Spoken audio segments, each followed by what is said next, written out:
VSiN, the sports betting network. The numbers told the story, they always do. It's one of those idiots who believe in analytics. This is a numbers game with Gil Alexander on VSiN. Good Tuesday morning to you. It is a numbers game at VSiN, the sports betting network, VSiN.com, Game Plus, iHeartRadio, YouTube TV, and of course, SiriusXM channel 158. It's Gil Alexander. It's Kelly Bidlin, everybody. It's a numbers game. Un partido de números, for those listening in Spanish. It's happening.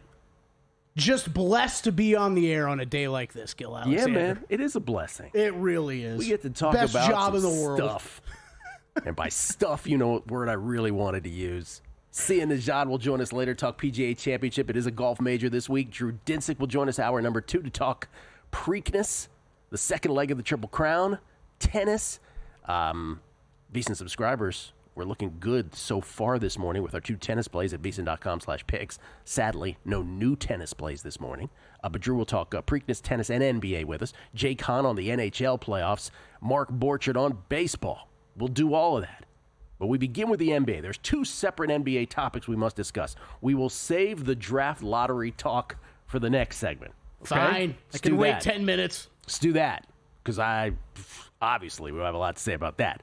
As far as the actual games themselves last night, well, the one game was not like the other. Let's put it this way. Let's put it that way. Let's start with the easier one first. Minnesota takes a 3-1 lead on the Golden State Warriors. They did so in Game 2 last night with a 117-110 victory in a game that was not nearly as close as the final score suggests. Although the only point of the game you really need to know about it was 68-68. T-Wolves went on a 17-0 run to go up 85-68.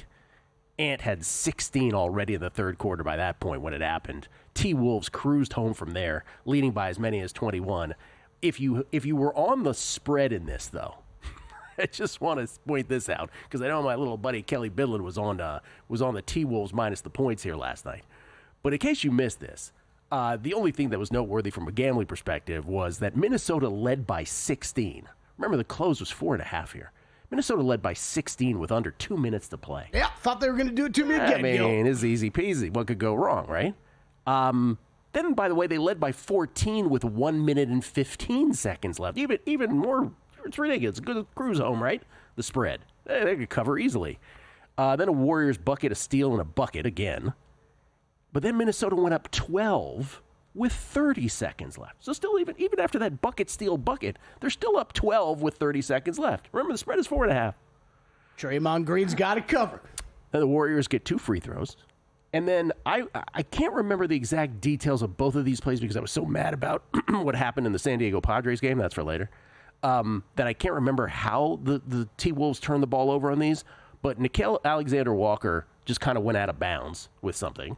So the Warriors got the ball back. Remember, they're down 10 now. Santos hits a 3. Then DiVincenzo just kind of throws the ball out of the back, the baseline, the Warriors baseline. So the Warriors end up with the ball with seconds left, down 7 in a game. Remember that they were down 12 with 30 seconds left. Mm-hmm. And then Quentin Post shoots a 36-footer that came about as close as I could come shooting it from here. But the point being, that had to have your heart beating a little faster. That would have been most ridiculous cover, maybe, of the season. I mean, honestly, Gil, I was so wrapped up in golf yesterday. I didn't really talk to a ton of people about NBA heading into those games yesterday outside of our show yesterday. So I was surprised when this got down to 4.5, and I added on a little bit more. So I know I talked about yesterday it being a smaller bet for me at 5. I couldn't believe the money went, and the spread went that way. So I did add on a little bit at 4.5. And yes, you are absolutely right, especially after the last game. Yeah, it was a little clenching was going on down the stretch there. Little clenching. A sphincter tightening, ladies and gentlemen, I believe is a medical term. By the way, Game 5 back in Minnesota, where the T-Wolves can close out the Warriors. The T-Wolves are favored by 11. Steph says, in response to something Draymond said, he said, even if I were Superman, I couldn't play in this game. So, I mean, it's tough. Even if you had a Warriors futures ticket like I did for the Western Conference, there's really nothing you could say. Steph got hurt, and that's the end of that. Yeah, I mean, look, we weren't ruling them out yet, but you had to take one of these games at home to go home and lose both of them. And as I said yesterday, I thought Game 3 was the one they had a chance to steal, and they didn't. Kind of when they didn't do that, you sort of knew. The other game last night, though, oh boy, Knicks beat the Celtics to take a 3-1 lead in that best-of-7 series. The Eastern Conference, remember all regular season, it was a fait accompli, according to everybody. That's French, by the way, Kelly, that the Cavaliers and Celtics would play in the Eastern Conference Finals. Well, right now, the Knicks and the Pacers are both on the doorstep. Knicks win at 121-113. Boston led by 14 points, 72-58. But a 30-13 Knicks run to close out the third quarter, gave the Knicks an 88-85 lead. That was their first lead since they led 28-27. Brunson had scored or assisted on 25 of the Knicks' 37 third-quarter points. Fourth quarter, the Knicks got a lead to 5 early, but the Celtics actually retook the lead at 99-98 with 7:17 left in the game on a Tatum 3, but the Knicks took it right back with an 18-5 run to go up 116-104 with 2:25 left, and it was Katie bar the door. The problem at the end of that run, of course, not only was that the biggest lead of the series, but Jason Tatum goes down, non-contact injury, and as a qualified Achilles doctor, I can tell you that's what it is. He'll get an MRI. He'll get an MRI today that will confirm that. But it looks like not only do the Knicks win this game, take the 3-1 lead in the series, not only do they overcome Tatum's 42 points, 8 boards, and 4 steals in defeat, but it looks like now the Celtics will be without Jason Tatum for the rest of this series, whatever postseason remains, whether that's one game or many games. And if I am to give you the timeline on such a thing, next year's playoffs will be the earliest that he would come back. Yeah, brutal. He was absolutely awesome last night, finally, when everybody was yelling that they needed Tatum to have big games, and showed up and played awesome throughout the entirety of that game, both sides of the ball. And yeah, that was tough to watch, especially when you're like, I don't want to say, obviously we've seen some crazier comebacks in this NBA playoffs, but man, the game was already feeling kind of done at that point, and if the game's done, then it's 3-1 and the series is likely done. It's just unlike the Warriors, though, the Celtics are a 5-point favorite in Game 5 at home. Remember, the Celtics do have home court, so the Celtics, unlike the Warriors, right? The Celtics have Games 5 and 7 potentially at home. Mm-hmm. So, okay, I mean, don't put the nail in the coffin quite yet, but you get the idea. By the way, the thing that was the weirdest about this, have you noticed that these networks, and nobody, the networks, the coaches describing it, Joe Mazzulla in this case, no one will use the phrase Achilles rupture. No one will dare say the word Achilles. It's as if, and I hate this comparison, but the only thing I can relate it to is when folks had HIV or AIDS in the 80s, there was this hush-hush thing where you didn't want to say it out loud. It was a very whisper thing. There was a stigma attached to it. It was a horrible time. This is the weirdest thing with these Achilles injuries, a lower leg injury. No one wants to go out on a limb and say it's an Achilles injury. So what if you're wrong? It's probably what it is, and trust me, it is. It's just the weirdest thing, the hush-hush with not saying that word. Very odd. Anyway, again, Boston's a 5-point favorite tomorrow night, so unlike the T-Wolves and the Warriors, this hardly is a done deal based on what the market price is, but the Knicks obviously in the driver's seat. They will get a Game 6, of course, at Madison Square Garden if it's needed. Tonight, Kelly, Cavaliers 7.5-point favorites as they try to stave off a closeout against the Pacers. Pacers Game 5 up 3-1 in Cleveland tonight. And then Denver and OKC, the only series here in the conference semifinals, East or West, that isn't 3-1. That is a 2-2 series. The Thunder are a 10.5-point favorite tonight in OKC. Any play on either of these two tonight? Yeah, I bet the Pacers money line. We talked about the series price yesterday. I feel like it's a little light still with them up 3-1. I think I'm just going to bet this since they're going to be the dog in every game that's left. I'll just take the money line price, and I'm just going to kind of martingale my way down the stretch, I think, with this kill. I got plus 270 yesterday. Look, I think the Cavs could easily come back and win this game. We have no idea what's going on with Donovan Mitchell. Look, I think that there is... You could be correct in saying that there's serious concern over something that you saw with him, or I think there's a chance that they were down 41 points, and it was a little convenient for him to come out at that time when he came out. So I don't know what we're going to see with the Cavaliers injury report, though, but this Pacers team has proved to be good. I expect them to close this series out at some point. Maybe it's not tonight, but you're going to hang this type of number up there. I will bet them on the money line here tonight and hope they take it down tonight. Otherwise, we'll be back in Game 6. NBA VSiN Killer Sports Challenge. Right now, current standings. Again, this is a invite-only handicapping contest. 15 handicappers. Carl Sack was doing the inviting on this. It was his brainchild. Grand prize is $3,000 for first prize, that is, $3,000. Steve Fezzik, who has pledged his winnings to the staff here at Circa. Steve Fezzik in first place at 19-9. Remember, we can only do pre-flop, ATS, or totals. Those are the only things you can bet.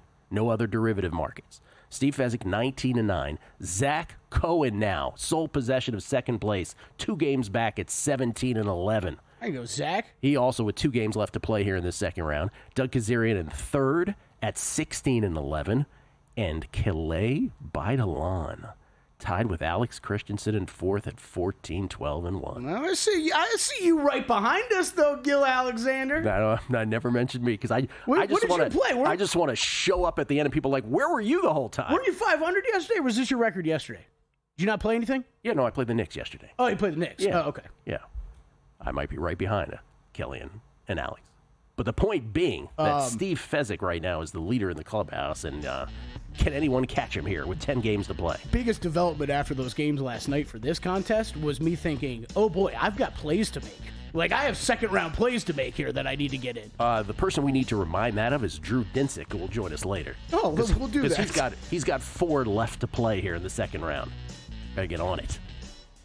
And right now, he's got 2 that he's already made, we can see, so he is on it. All right, we'll come back. Draft lottery, conspiracy or not, next.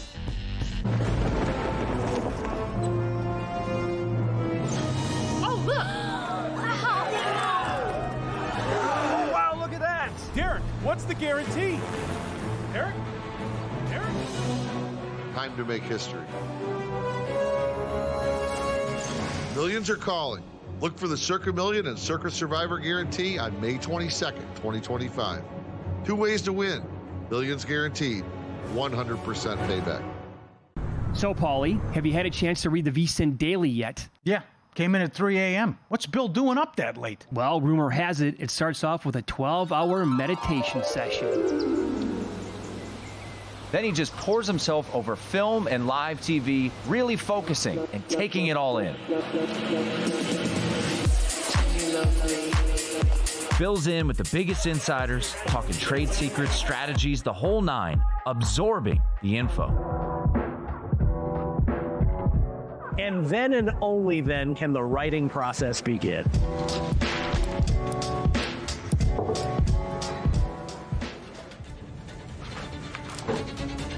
In Las Vegas, Bill's late night becomes your early morning. Wake up to the very latest betting insights in your inbox with the VSiN Daily. Sign up for free at vsin.com/newsletter. Coming up on the next edition of Follow the Money, 2 games in the NBA. Can the Cavs save their season? And pivotal Game 5 between OKC and Denver. 1 game in the NHL. Hellebuck, 1-8 last 9 on the road in the playoffs. Can they even the series at 2 with the Jets and Stars? Plenty of action in Major League Baseball, and Wes Reynolds in studio to talk PGA Championship, as well as Pacers, Cavs, and the owner of Circa, Derek Stevens. Follow the Money, 4 to 7 Eastern on VSiN, the Sports Betting Network, Sirius XM Channel 158.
VSiN, the sports betting network. Hey, Kelly Bidley. Yo, what's up? You want to bet smarter? Yeah, of course. Start with Smarter Insights. Stupid. Right now, you can check out Greg Peterson's MLB picks, Steve Makinen's MLB bullpen systems update, and Aaron Moore's college baseball futures analysis. All right. Not supposed to use the word That's pretty good. Stupid anymore, by the way. Not supposed to do that. Really? Later today, you can check out Zach Cohen's NBA best bets, Wes Reynolds' PGA Championship preview, Jonathan Davis's best picks and props for the NHL playoffs, and Dan Karpuk. Am I pronouncing that correctly? Dan Karpuk's NBA props. Right now, you can sign up for our annual subscription. Get 14 months for only $199 with promo code PRO. Just head to VSiN.com/subscribe to sign up today. Dan, my apologies if I did not pronounce that correctly. Skill Alexander. By the way, the tennis picks this morning for subscribers, VSiN.com/picks. We had Lorenzo Musetti minus a set and a half, meaning to win in straight sets, in other words, against Daniil Medvedev. He is up a set and up a break, up 7-5, 3-1. So bring it home, Lorenzo Musetti, at the Italian Open in Rome. I feel like you've bet Lorenzo a few times this year. Yeah. The other one is we have the adorable one, Jasmine Paolini, the Italian, at -2 games against Diana Schneider. This is, the most roller coaster of a match. Paolini was up 4-love in the first set. Then she forgot how to play tennis temporarily. She loses the first set in a tiebreaker, 7-6. Then she's down 4-1 in the second set. She's down 7-6, 4-1. You're like, well, this is a loser. She remembers how to play tennis again. She rattles off the next 5 games. She wins the second set 6-4, and now we are on serve in the third. So again, if she wins, it will either be a push or a win on her bet. If she loses, we lose the bet. So we'll see. We'll see on that. The NBA Draft Lottery. So this was last night. It was really about the changes in fortunes of franchises. Was really the overall theme of the NBA. The Celtics losing Jason Tatum. We'll find out what the results of the MRI are today. But again, you know what I think it is. That's catastrophic, and that's out for a long period of time. That's about a year. Horrible thing for anybody. You don't want to see that for any team, let alone one of the NBA's greats. Obviously, the NBA playoffs have been already marred here in the conference semis by injuries left and right, but that's the most catastrophic of all of them. So changes of franchise fortunes to the positive, though, happen in the NBA Draft Lottery. That is, if you're the Dallas Mavericks. As we discussed at length yesterday, there are fixed odds on which team will come up with the number 1 pick in the draft. The Jazz, Wizards, and Hornets were the worst 3 teams in the NBA. They each had a 14% chance to get the number 1 pick based on the fact that they each would have 140 different combinations of the 1,000 ping pong ball combinations that existed, 4 numbers across. A team like the Dallas Mavericks, by contrast, only had a 1.8% chance of getting the number 1 pick. You know what that means, Kelly Bidley? 18 combinations out of 1,000 belong to them. And guess what? Bingo, bango, they've got the number 1 pick. And the Mavericks get the number 1 pick. The Spurs get the 2nd pick. The Sixers get the 3rd. And those 3 worst teams, they all got knocked out of the top 3. Hornets, Jazz, Wizards, 4, 5, 6. And if you are a fan of one of those franchises, you're just like, well, this is terrible. But hey, that's why they changed the lottery, right? Exactly right. That's why Gil. they changed the lottery. There's a lot of commentary this morning about the lottery. Yeah. There's so many different places we could go with this and start with this. I'm glad you brought that up, though, because I'm not saying this is perfect. I don't know about you. I don't really think that this is ever going to be perfect with the NBA draft. It's very tough with how long the season is, with having a lottery, with how you should set up how the NBA draft order works.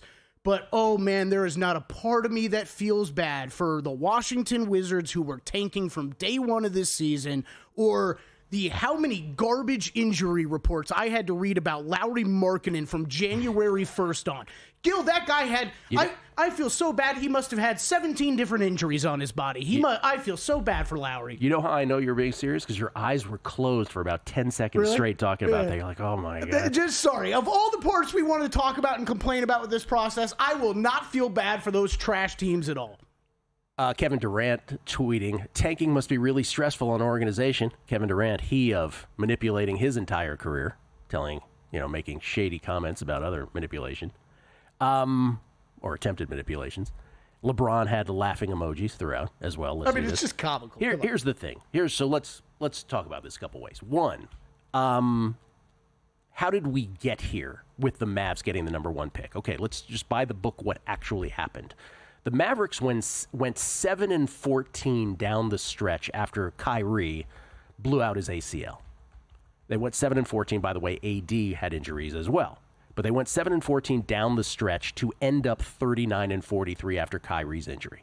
The Bulls, by contrast, the Chicago Bulls, went. They won 6 of their last 7. Yeah, thanks, Josh Giddey. They won 6 of their last 7. Remember the Giddey half-court jumper? It was a month of Giddey. Yeah, it was a month of Giddey, but the one that sticks out is the one beyond half-court that he sunk. The Bulls won 6 of their last 7 to finish 39-43 in the Eastern Conference. By the way, the Bulls were never in jeopardy of getting knocked out of the play-in. They were legitimately playing for seeding in doing that. There was no point to it. They just did it. So anyway, 39-43, 39-43, the Mavericks and Bulls flipped a coin. They flipped a coin, which came up Mavericks. So the Mavericks ended up with the 11th slot, and the Bulls ended up with the 12th. What does that mean? That means of the ping pong ball combinations, the Mavericks ended up with 18 of them, and the Bulls ended up with 17 of them. So had that coin gone the other way, the Bulls would have gotten the number 1 pick per what we are being told by the NBA. If you are to believe the details of that, that's what happened. A coin flip took this away from the Chicago Bulls, who had the audacity to go 6 of 7 down the stretch. Or they could have just lost one more game. Chicago, hasn't figured. That's my point. They haven't figured out this whole tanking or winning thing, Gil. I'm just pointing out to you how it went down. If you believe that all this is legit, these are all the things that happened to make it happen. Yes. Yeah. Okay. That's what happened. And now you have a situation, by the way, there's implications, right? Dallas, number 1 pick. Oh, my God, Cooper Flagg is the prize. Hey, San Antonio has the number 2 pick. Maybe they package the 2nd pick in the draft and the 14th, which they got by way of Atlanta in the DeJounte Murray trade. Maybe they package that with Stephon Castle to trade for Giannis. I mean, who knows? Maybe Dallas wants Giannis at number 1. Maybe OKC wants Giannis, regardless of what happens in this postseason. Anyway, San Antonio perched. A lot of people betting San Antonio to win the title next year in anticipation of that potential trade. 2 firsts and Stephon Castle? Oh, my God. So there's all that, right? But then there's the conspiracy theory part, which is, okay, Will Hill, Chris Felica, and I have a text exchange that we have. This predated our one with Fezzik and Wishnev. So we still have a sidebar one. I don't know if Fezzik and Wishnev know that. Oh, anyway, boy. Will Hill asked us, okay, we're all reasonable people here. In your heart of hearts, do you believe that this is fixed? Do you believe this is rigged? Do you believe this is a conspiracy? Felica immediately chimed in. He goes, no, in my heart of hearts, I do not believe it is. Will said 55-45 rigged. 55-45 rigged. Me, Gil Alexander, I said, I hate when people go to the rigged thing for anything. I hate it. Agreed. I hate when people go to that. However, I added the phrase on this one, I allow for the possibility. And the reason I allow for the possibility is twofold. One, I said it yesterday on the show. We don't get to see the actual draft lottery. I know they bill it as the draft lottery, but it's not the draft lottery. We see the results, the reveal of the draft lottery. The lottery, quote unquote, actually happens in a back room with Ernst & Young accountants, supposedly, right? Where they go through the ping pong ball combinations. Oh, look what came up. And then they assign that pick to that team based on what ping pong ball combinations come up. And of course, the other one is the history of this, as we talked about yesterday a little bit. Ewing to the Knicks in 1985. The David Stern envelope conspiracy. Derrick Rose, Chicago native. Hey, what do you know? The Bulls got the first pick. LeBron to Cleveland, perhaps the most famous of them all. Chris Paul and AD get traded from the Pelicans. Hey, what do you know? The Pelicans get the number 1 pick with Zion. And then, of course, this latest one, which is connecting the dots. Luka to the Lakers. But we'll hook you up with the number 1 pick. My buddy Ray texted me yesterday. He goes, Gil, they made a trade white Jesus for white Jesus. That's what he said to me. That's Ray's opinion. So I'm just saying, with that history, I get it, man. You cannot with 100% certainty. I will allow for this comment. You cannot with 100% certainty tell me that it is not absolutely, unequivocally not rigged. You cannot. I'll allow for the possibility. You can say we don't know. We don't know. I'm with you. I'm sorry. I think the rigged stuff's ridiculous. But generally, I do. But I can't blanket it. As a admitted agent of chaos on this show constantly, as long as my money's not involved, the craziest possible result for something like this, I'm a big fan of, and that's really what we got. I think if you're going to go rigged, though, what's the top three? It's not just the top one, it's the top three. You have a budding Spurs franchise with Victor Wembanyama. The 76ers get to keep their pick. If they had not been outside of the top 6, they would have lost their pick. Not only do they keep their pick, they'd vault up to number 3, one of the biggest franchises in the NBA. And the counter to the rigged is, again, well, did Kyrie get hurt by this rigging too? But the counter to the counter is it didn't matter if he got rigged, they would have rigged it anyway. It didn't matter if he got injured, they would have rigged it anyway. Now where's Giannis going? Trade! And they're off.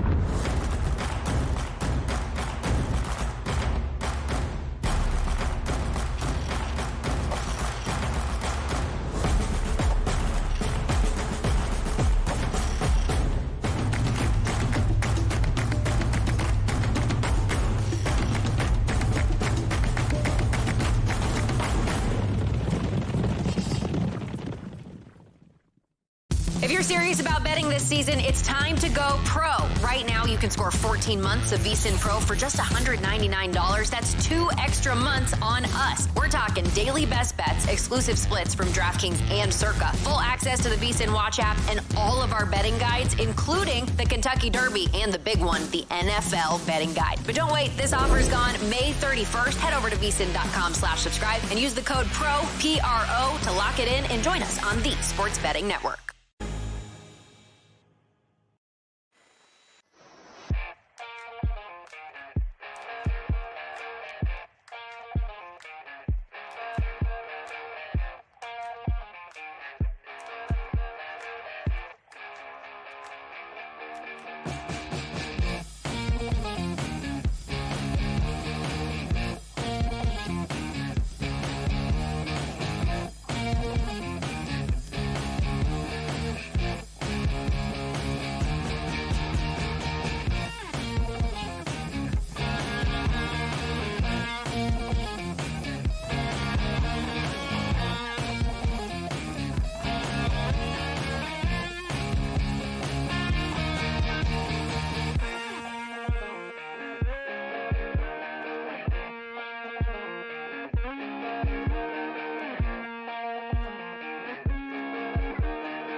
This is VSiN, the Sports Betting Network.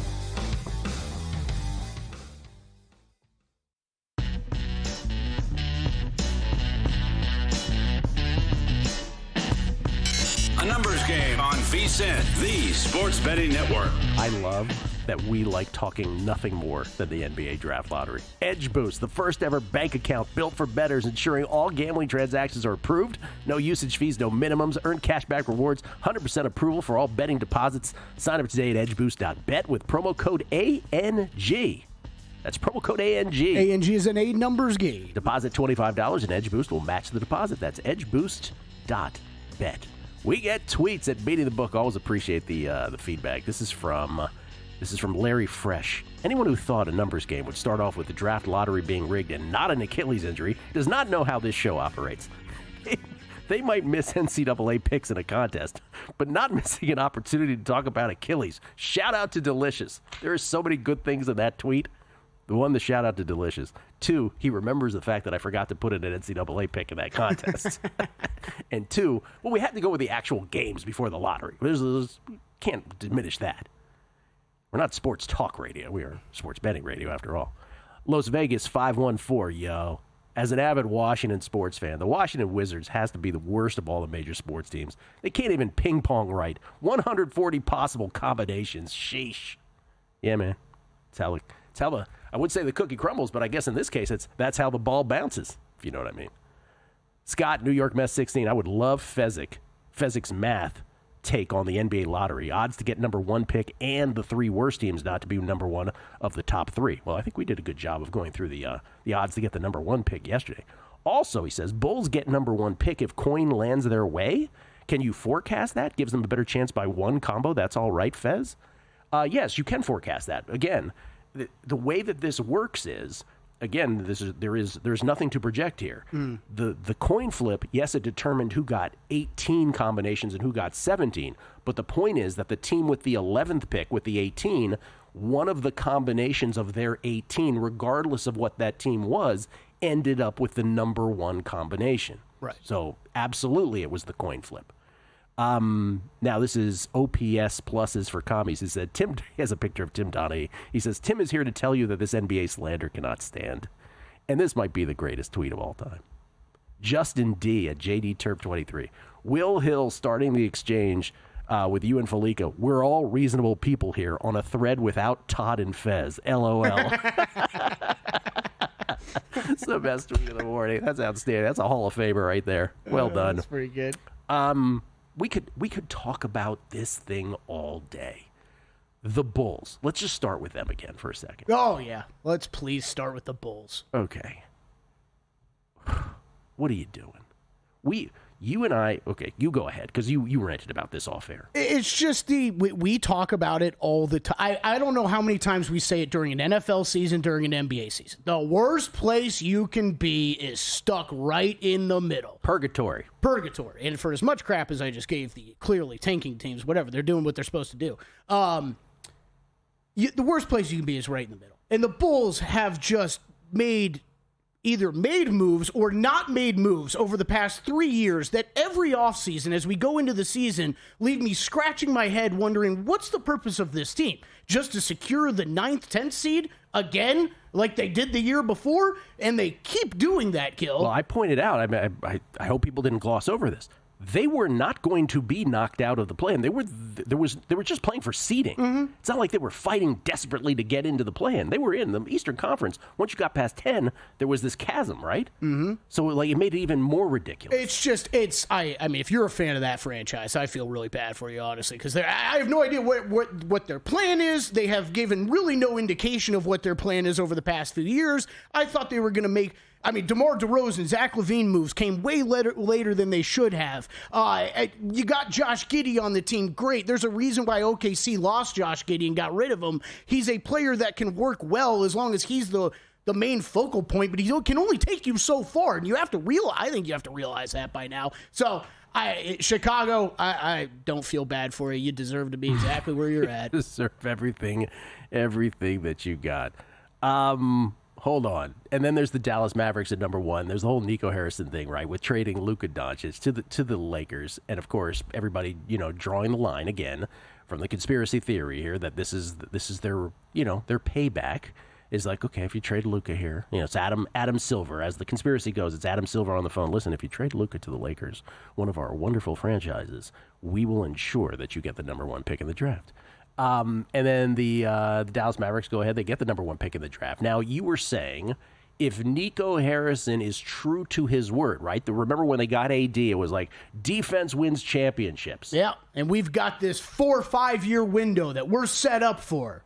So a lot of people betting the Spurs, as I mentioned, with the number 2 pick. Hey, they can trade 2 number 1s this year, the 2nd and the 14th, to the Bucks, plus Stephon Castle, the reigning NBA Rookie of the Year. They could trade that to the Bucks, who are in cap purgatory. They've got to trade Giannis.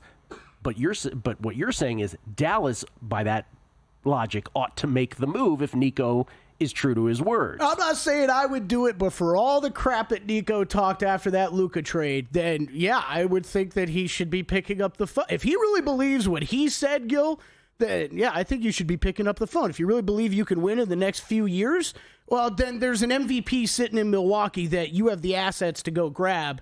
And, yeah, it really makes that window very realistic for you to win a championship. So, did it make you want to bet the Spurs or anybody? Did it trigger a bet, any of this for you? No, not at all. No, because I think we're still there's too many things that have to happen, right? Like though you want to get ahead of those things that have to happen. No, you do, but like I think when you're waiting on maybe one thing to happen, fine. But like if Giannis if you're only going to make a bet like that because you think Giannis is on the trading block, right? And that he's open for discussion. But it's Giannis Antetokounmpo. Like there's going to be a lot of very, very interested teams, and some of them might not be that obvious of who they are.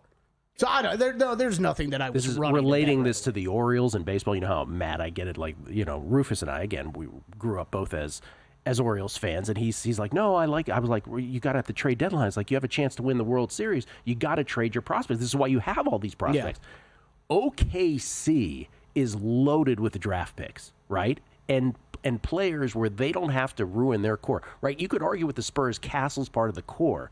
With OKC, you don't have that problem. Isn't this the moment for them to use all their assets to make a move? It's why this series right now is so beyond fascinating to me. But does it matter? I think it does. Does it matter if they win it or not? If they win a championship, they're going to say, we've spent years building this team the right way. We've built it in-house. We've drafted well. We've developed well. We're running it back. I don't think they think about it at all. They lose this series like this. You could be right. If they lose a series like this, the Denver Nuggets, they look around and say, you know what? We're not strong enough to compete with the best of the best. Okay, but think how nebulous that is, right? So let's say they get to the NBA Finals, they win it 4-3 versus they lose it 4-3.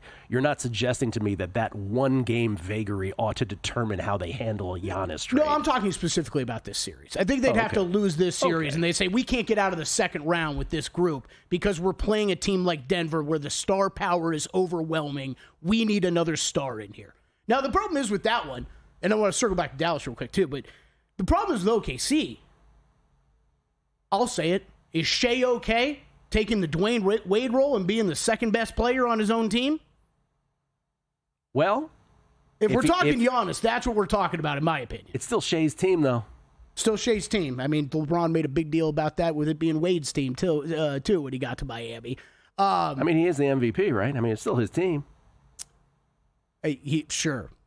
He's not the best player, though. Just like Dwayne. I think Giannis Antetokounmpo is a better player than Shea is in the long run. Can we still say that this age? In the long run? Gil, there are a lot of people that would push back on me on that. That's fine. Yeah. I'll take Giannis above Shea, though. Anyway, I think that's not I would hate for that to be an issue. That would be ridiculous if that's an issue, but I hear what you're saying on that. You may have noticed also I had one parenthetical side to the whole basketball talk, which is I couldn't remember the nature of the Timberwolves turnovers at the end that almost got the Warriors the cover last night because I was so distracted by the San Diego Padres. For those of us who have the San Diego Padres bet, and it is a mess of us because William Hill is stuck for 6 figures, as is Circa. The Padres absolutely gack a game last night. They were up 5-3 headed into the 9th. They took the 5-3 lead. We hit the run line first 5. We were set to win the run line for the full game, up 5-3 after Jackson Merrill led off the 8th with a triple and then got sack-flied in, if you will, by Xander Bogaerts. And it's 1 out, nobody on. And Robert Suarez, the Padres closer, gives up a single. And then he proceeds to walk the next batter. And then he walked the batter after that. And then he walked the batter after that. And at this point, I'm screaming, right? Screaming at the TV. Mike Shildt, I want to get that L in there. Shildt, what are you doing? I don't care that he's your closer. I hate when teams do this. Nope, this is our closer. We're sticking with him. By the way, next batter comes up, Kelly. Fourth batter, walk. 4 consecutive walks. It ties up the game at 5. 2 batters later with 2 out. Grand slam. Home run. Angels win 9-5. If your pitcher cannot find the strike zone for a million batters in a row, take him out. I don't care that he's your closer. Oh, boy. That puts the Padres behind the 8 ball for May. We'll review those numbers real quick on the other side. And we'll also talk to Jake Hahn on hockey next.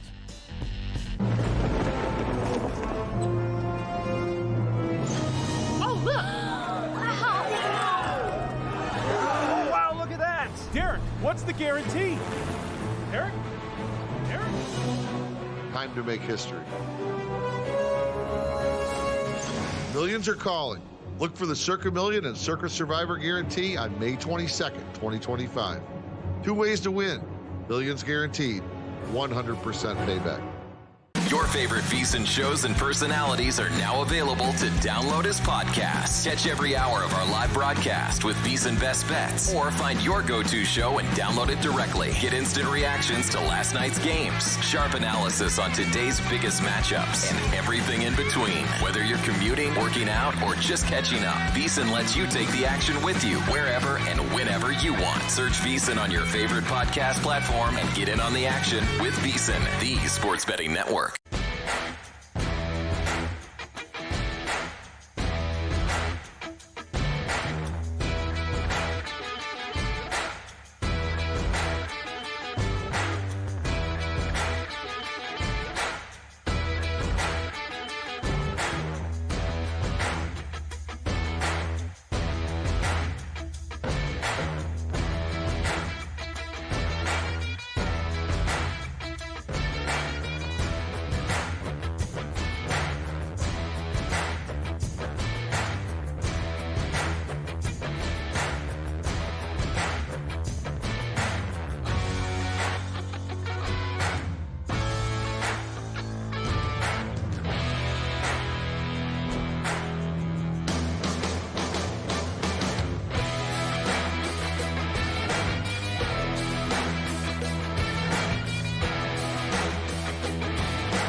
Game on VSiN, the sports betting network. Bet the Preakness Stakes with First Bet and get rewarded. New customers can use promo code VSiN200 to score a 20% rebate on all wagers for the first 60 days up to $200. That's win or lose, you get paid back.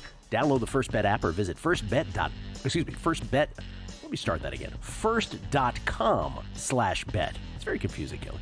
Use promo code VSiN200 to get started today. That's first.com/bet. That's with the number 1 on first. Promo code VSiN200. Just to follow up on that Padres loss yesterday. So here's the May most wins standings right now. Padres currently in 9th. And they are 2 games now below where I think they need to be to win this. I have them 20-6 to win this. Well, now they're 2 games behind the 8 ball, if you will, 6-4 after that horrific loss to the Angels last night. Sure, as we say when they miss the short field goal or the extra point, Gil, I'm sure that won't come back to matter exactly. At all. Cardinals 9-2 and is your leader. Good to see the Twins still with only 2 losses. We got the win on Paulini on the ladies' side, and then Musetti and Medvedev suspended up 7-5, 5-4, a game away from winning that one in tennis. I don't even mean to laugh. Gambling's just hilarious sometimes. Like you did Twins first month, they're terrible. Twins are just waiting. Yeah. Let's wait till May 1st. Let's mess with them. Just posterizing Gil. Absolutely completely trolling me. We get tweets at Beating the Book. Paul M. Waiting on the rigged reason for Atlanta winning last year with a 3% chance. Well, doesn't negate the fact that LeBron went to Cleveland, Derrick Rose went to Chicago, Patrick Ewing went to New York. Zion went to New Orleans. Have I run out of them? Anyway. Brian Schaefer. The lottery system is so stupid. Why not have the 3 worst teams have a lottery for the top 3 picks, then the next 4 to 10 worst have a lottery for the remaining 7? Oh, and also make it live on TV. Yeah, that part I agree with. Put the thing that happens in the room, make that live. Oh, I think everybody agrees on that one. Who doesn't want to watch ping pong ball combinations come out? I mean, if we're already watching, like, there's so many things about just that broadcast last night, right? You're like, why is Cooper Flagg even there? Oh, why does he need to be there? So we can catch the terrible reaction he has on his face when the Charlotte Hornets or some terrible franchise get the first pick? Speaking of the broadcast, Kevin Nagandi screwing up and announcing that Philly lost their pick. Didn't know that it was protected in the top 6. And then Shams Charania asking Rolando Blackman, the Cowboys, the Mavericks representative. He was the number 1 pick for the Mavericks their second season. I think Kiki Vandeweghe was the first season. What does the honor of getting the first pick mean? The honor? Yeah, he's not good. Like, this is a very inside media thing. Yeah. Shams is a great reporter. ESPN, maybe just don't set him up in places like this where he needs to do on-site emceeing like interviews. Oh, and last thing here before we get to Jake, Dave Sharapan, our buddy, Sportsbook Consigliere, he notes this tweet from Art Cummings. The odds of the top 3 in the NBA draft being Dallas, San Antonio, and Philadelphia in that order was 0.0114%. So what's that? 1.14% chance. I would have thought it was lower than that, actually. That's great. Let's talk some hockey. Let's talk some golf. Yeah. Jake Hahn joins us now, courtesy of the Progressive Guest Line. We always love when Jake chimes in with us. Co-host of The Point, the fantasy hockey show on Sirius XM NHL. You can follow him on Twitter at JHahn4, JHAHN 4. How you doing, Jake? Doing great, guys. You talk about projected first overall picks being there for the draft lottery and how sometimes it could just be awkward, uncomfortable. I still remember back to Connor McDavid when the Edmonton Oilers won that draft lottery now years ago. Feels like a distant memory, but I remember the reaction. It wasn't great, and everyone's thinking, well, he clearly doesn't want to go to Edmonton. I think his reaction would have been the same regardless. I think the more we've learned about McDavid over the years, not exactly the most excitable guy. So I think you're just going to get that instant reaction. These are kids, and that's a tough spot to put someone like Cooper Flagg in. You remember when Stevie Francis got drafted by the Vancouver Grizzlies? Yeah. He looked like someone killed a family member. I miss the member. Vancouver Grizzlies. And it's just different. Like, it's different when you don't know who's going to be the number 1 pick, right? Everybody knows. Yeah. And McDavid's a good example too, right? Like, everybody knows you're the number 1 pick. So it's just like, okay, let's get his reaction to what this team is. Jake, thank you for wearing the Padres hat, first of all. Appreciate that. Not unnoticed. I'm sorry, you were going to say?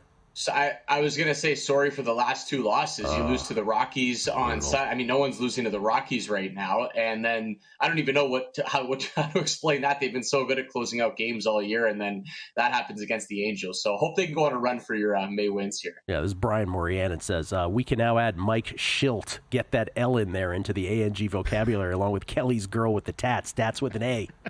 All right, before we give your hockey, PGA Championship, your thoughts, sir, because I know you love to bet golf too. I do. And I mean, if you've listened to me before, I mean, me and Kelly chat about it all the time. I'm not a big top of the board guy. I always like to look a little bit deeper. I don't really want to bet guys at 4 or 5 to 1 on the odds board, but as we're entering this PGA Championship, guys, all the top guys are playing so well. I mean, Scheffler just won by 100 in his last start. Rory McIlroy, as we know, finally gets the monkey off his back, plays well at the Masters. He just played well all season, winning at the Masters, winning at the Players, winning at Pebble as well. He's just racking up big wins at elite golf courses. And Bryson as well, playing well on LIV, in the mix at any big tournament. So it's hard to ignore the top of the board. I think out of the three, I'd still lean towards Bryson just because of the price. I think he should be priced close to these guys, which he is. He continues to creep up the board. I do think it's creating a little bit of value in that next range, though. If you're interested in a Justin Thomas, who's obviously won this tournament a couple times, I think Xander Schauffele is a very interesting name to look at if he's found his game. But I can't ignore Ludwig Aubert, whatever we're calling him right now. I can't ignore him at that number, guys. If you would have told me a little while ago if I'd get him close to 30 to 1 at a tournament like this, I think that sets up great for him. I feel like I'm going to have a few bucks sprinkled on the big Swede this week. All right, to the NHL, Jake. Let's start with last night's games first. 2 series that are now both 3 games to 1. The Caps lose again to Carolina. Like so many Caps teams, this is from a Caps fan's perspective. Great regular season, feels like it's just going to end in a fizzle in the postseason. And then the Vegas Golden Knights down 3-1 to the Edmonton Oilers, the aforementioned Edmonton Oilers, where if Riley Smith doesn't put the biscuit in the basket with 0.4 seconds left in Game 3, it's a sweep perhaps, with that one going to overtime. Do you give the Caps or the Knights any chance in this series? Respectively. I never like to rule teams out, Gil, especially like 3-1. I know it seems like a mountain to climb, but really I always look at it as go win 2 games and then Game 7 is its own animal, right? Like just win the next 2 games, force that 7. And then when you're the team that has to play that Game 7 up 3 and you were up 3-1, I think that pressure is on you fully, right? And you could maybe free will a little bit if you're the team that's down 3-1. So I always like to look at it like that, but that's easier said than done. From my perspective, it's tougher to go do that against teams that are playing really well. Carolina's full marks for being up 3-1. I think Edmonton full marks for being up 3-1 as well. You just made the point. This could have easily been a sweep, and I think the Oilers are playing like the Oilers from last year, which is very scary for the Vegas Golden Knights. So I like Edmonton. Connor McDavid playing with looks like full health for the first time all season. I think the Oilers find a way to close that out. The Capitals interest me a little bit only because the number is so huge. I'm seeing them around 12, 13 to 1 to win the series right now. Win a home game in Game 5. Like, you don't have to bet too much to get a little bit of a sweat out of that. If they win 5, put a little pressure, find a way to win a road game in Carolina. They do still have the 2 possible home games if it makes it to 7. So just strictly based on the number, the Capitals have a little bit of interest to me. Yeah, both Vegas and Washington both have games 5 and 7 potentially on their home ice. The difference is Vegas a minus 125 favorite in Game 5.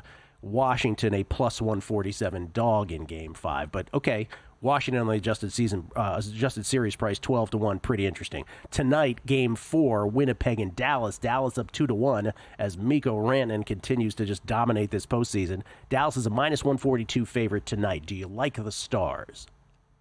I do lean towards the Stars on home ice. I don't see a ton of value in the money line for tonight. And I do think on the flip side, if you like Winnipeg and you want to make a case for the Jets, and the odds aren't crazy, the odds makers are giving them at least a decent chance to win this game on the road. I think I would prefer to play that series price you guys have up there, plus 260 for the Winnipeg Jets. So if you're going to bet the Jets tonight, I think I'd rather take that. They win the game. all of a sudden you got home ice advantage, and they've been very, very good on home ice all season and into the playoffs. And it does feel like Connor Hellebuyck is slowly finding his game here, guys. He's not in peak Vezina form. He did get the shutout in game 2, but he's figuring it out a little bit. Now it's been more difficult for him on the road. Ottinger on the other end has been great for Dallas all playoffs long. I'm going to go with the under tonight. I'm going to go find an under 6. You have to pay a little bit of juice for that under, but it protects you for that 4-2 score. If you get an empty netter late, you end up with the push. So under 6 for me in Dallas Winnipeg tonight. Okay, and that's the only hockey game tonight is the Dallas Winnipeg game for under for Jake, under 6 specifically. Likes the Caps adjusted series price, game 5 in that series, not till the day after tomorrow. And then obviously the adjusted series price you just mentioned on Winnipeg too. He's slightly interested as well. The only other series we didn't mention, along with Vegas and Edmonton game 5 tomorrow, is game 5 between the Panthers and the Leafs. That series knotted up at 2 apiece. We're back in Toronto. The Leafs are a dog though. Which way are you going? I got to go with Florida here, guys. It feels like they're taking over this series. The Leafs had their chance. They had them down and out in game 3, a chance to go up 3-0, and Florida seems to have found their game. So maybe the 2 days off will help Toronto kind of reset, realize they still have home ice advantage. But I don't think there's a ton of value in the money line on Florida, but I do like the Panthers to find a way to win this series. Man, oh man. Come on, Toronto. Thank you, Jake. Appreciate it as always, man. All right, guys. Have a great week. You too. Drew Dinson, next. And we're out. Okay, give me 1 sec. I need to load funds into my gaming apps.